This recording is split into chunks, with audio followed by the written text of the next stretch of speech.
people what they want. Give the people what they want. Coach, we had Nash up here. What have you seen from him at the start of fall camp and just everything with him? Because a lot's been made of him reshaping his body along with everybody else in the league. Yeah, most importantly, he's doing a great job being the leader. He's showing the young guys how it's done. He's leading by example. He's doing a great job in the classroom, great job in the community. Right now, he's OU. He's one of our elite guys, doing everything right.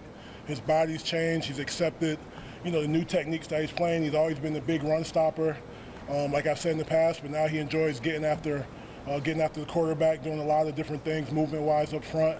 And right now, he's hitting on all cylinders. Is there anybody in your room you've noticed, like physically they've changed a lot over the offseason, maybe shed weight or bulked up at all? Honestly, our skinny guys are gaining weight, our big guys are losing weight, so it's been good. In particular, I'm just happy with the way our young guys have embraced Kristen and Corey and their staff and have bought into everything that they're doing.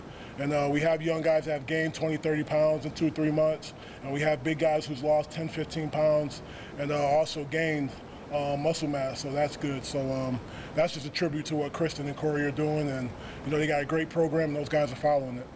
Sounds like probably kind of an obvious question, but how important is that body composition piece, that strength, just guys being in shape? How important is that for them to be able to play? Well, because of the way we're going to play on defense, we're going to be relentless, and guys are going to have to run to the ball no matter where the ball is. We're going to attack in waves, so we're going to play a lot of guys, so everyone has to be in shape and playing 100 miles an hour. So we have to train that way, we have to practice that way, and practice is everything. You know what I mean? So everything, the way we're going to do things in the game is the way we're going to do it in practice. So those guys are getting themselves ready. You guys who are up here really stayed on the theme of just getting 1% better every day. Have you seen this as a team that is really taken to that mentality of not getting beyond what is right in front of them? Absolutely, and right now we're just focusing on being where we are.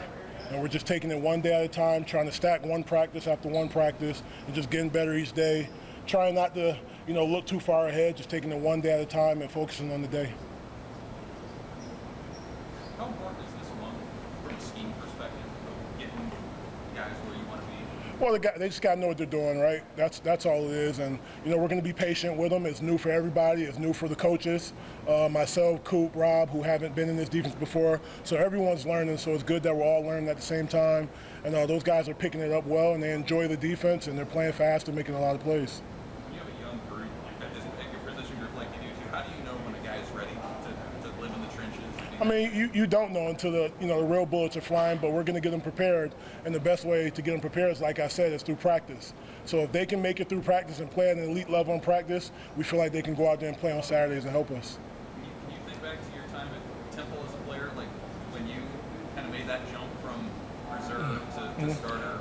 Well, I tell all those guys all the time, like I'm a perfect example of someone who, was with a previous coaching staff, and then Coach Rule and the staff came in, and it was a totally different atmosphere, totally different style, discipline, culture, and I can give those guys examples of what I went through. So I know exactly what they're going through, but I pushed them through it and try to, help them with the mistakes that I made as a young guy, trying to adapt to a new culture and making sure they don't do the same things. What clicked for you? Was it mental, physical? Just realizing that the culture is not going to change. The guy has to change. So, as a young kid, I was stuck in my ways, thinking I knew everything, doing things my way. The culture didn't change, and, not being on the field, hurt me the most. So I, wanted to get on the field, and I wanted to buy into the culture and not let my teammates down. So our guys right now, we don't have guys that, take air out of the room. So, our guys are just locked in right now and doing exactly what they're told to do. How difficult of a matchup is Minnesota, especially for a defensive line unit like yours, just going up there to start the season against a program that tries to control the line of scrimmage both ways like this? I think whenever it's a conference opponent, it's going to be tough, right? And we understand that, in this conference, you got to be able to stop the run. Minnesota's a team who runs the ball well. They have a good O-line, they have good blocking tight ends, and they're going to be downhill. So, we have to accept the challenge. But right now, our guys are just focused on taking it a day at a time. We're focused on the run game. We're focused on the run game in practice. When we get the pass rush, we're focused on pass rush. But right now, we're taking that a day at a time. But as the coaches, we know what we got to get them prepared for, and we understand that going on the way, first game of the season, Big Ten opponent. We know it's going to be a hostile environment. It's going to be a tough game. And first game of the season, everyone's going to be excited. So it's about what team goes out there and is the most disciplined.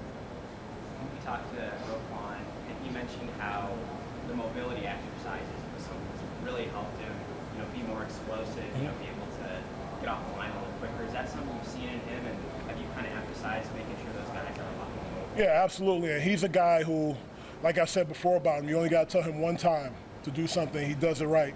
So I told him, hey, work on your flexibility. He does everything he needs to do to work on flexibility.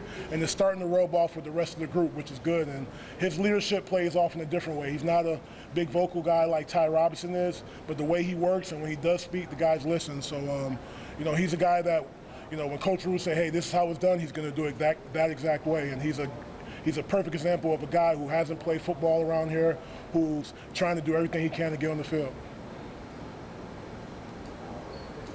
Anything else for Coach? All right. Thank you, guys. Thank you.